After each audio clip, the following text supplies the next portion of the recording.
Did you know? Spyro the Dragon was created after Sony of America decided that they wanted more kid-friendly games for their system. The biggest PlayStation titles at the time were Metal Gear Solid, Tomb Raider, Resident Evil, and Final Fantasy, among others, and Sony felt that their library needed to appeal to a broader audience in order to compete with Nintendo. 3D platformers were very popular with children, so Universal Interactive Entertainment president Mark Cerny issued a challenge to the developers at Insomniac Games. He wanted them to create a full 3D platformer where the focus was interaction with the enemies. This is the reason the enemies in Spyro will directly target and taunt the player, as opposed to other 3D platformers at the time where the enemy AI would be static and programmed to perform a single function. While planning this new 3D platformer, Insomniac Games had trouble deciding who or what their protagonist would be. Art director Craig Stitt suggested making a game about dragons out of his love for the mythical creatures, and the other developers jumped on board. It's thought that the name Spyro comes from the Greek word of fire, pyro, possibly fused with the Latin spiro, meaning to breathe. During development, Mark Cerny told programmers at Insomniac that he thought it was possible to create a panoramic 3D environment that extended into the horizon, without using the common practice of fog effects to mask the unloaded portions of the map. Insomniac programmers achieved this by designing code that would load several different levels of detail at corresponding distances from the player. This means that objects far away from the player would have a smaller polygon count, but then become more detailed as the player moved closer towards them. The PlayStation could then render distant places, but in low detail as not to overload the console. Animated transitions such as the whirlwind lifts were designed to help give the system more time to load portions of larger levels.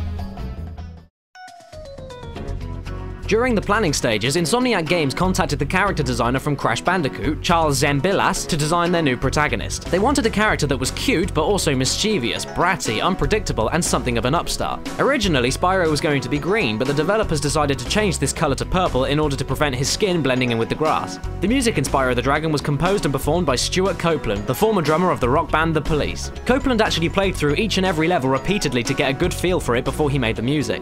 Many pieces of music from the game have also made their way into other Copeland pieces, such as the music from Spyro's Wizard Peak level being used as the closing theme to Nickelodeon's The Amanda Show. The music for the level Jacques also appears on Copeland's compilation album The Stuart Copeland Anthology. Spyro was voiced by Carlos Alazraqui, the same actor that provided the voice for Crash Bandicoot. Alazraqui was also well known at the time for being the voice of the Taco Bell Chihuahua. Many of the other dragons in the first game were also voiced by Clancy Brown, who voices Mr. Krabs in SpongeBob SquarePants. Throughout the course of the rest of the series, many of the main characters would go through strange voice replacements. In the second game, Spyro was voiced by Tom Kenny, who is actually the voice of SpongeBob SquarePants himself. Later in the series, Spyro would be voiced by Jess Harnell and Elijah Wood. Sparx, Spyro's dragonfly companion, has been voiced by David Spade, Billy West, and Wayne Brady. Spyro was marketed in the West as a mischievous character with attitude. However, in what has been described as a reverse Kirby effect, Spyro was marketed as almost the opposite in Japan. He can be seen in artwork to don much happier and carefree expressions than his North American counterpart. In Japan, Spyro is voiced by a young woman, and extra dialogue was added while Spyro was charging and gliding. Interestingly enough, the Japanese logo for Spyro appears to spell out Ripto in English. Insomniac Games thought this was a pretty cool name and so decided to use it for the antagonist in the game's sequel, Spyro 2: Ripto's Rage, also known as Gateway to Glimmer in the UK.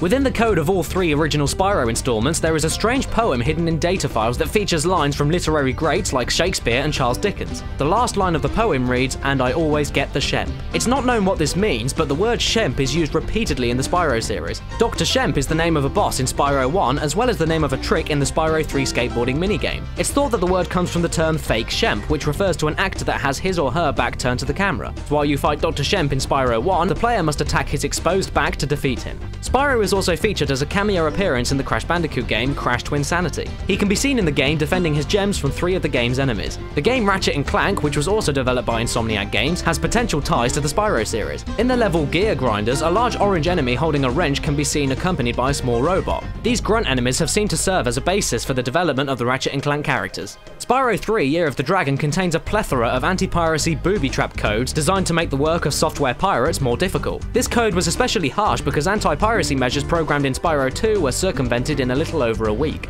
Once the trap is triggered, a series of weird and game-ruining events would occur. For example, some of the game's collectible eggs and gems are removed to make them unwinnable. The Save Game Fairy will also inform Spyro that he appears to be playing a hacked version of the game. Not to mention, the game will randomly crash in odd and confusing ways. And in the European version, the language will change randomly. It's not known if this was effective in helping sales of the game, but it took pirates much longer to crack Spyro 3, in which time it's estimated that 50% of the total sales of the game were made. That's all for today, but don't forget to subscribe to us on YouTube and follow us on Facebook and Twitter.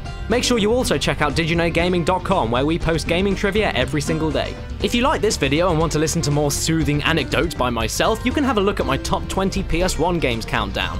Because, yeah, you should do it. I got nothing.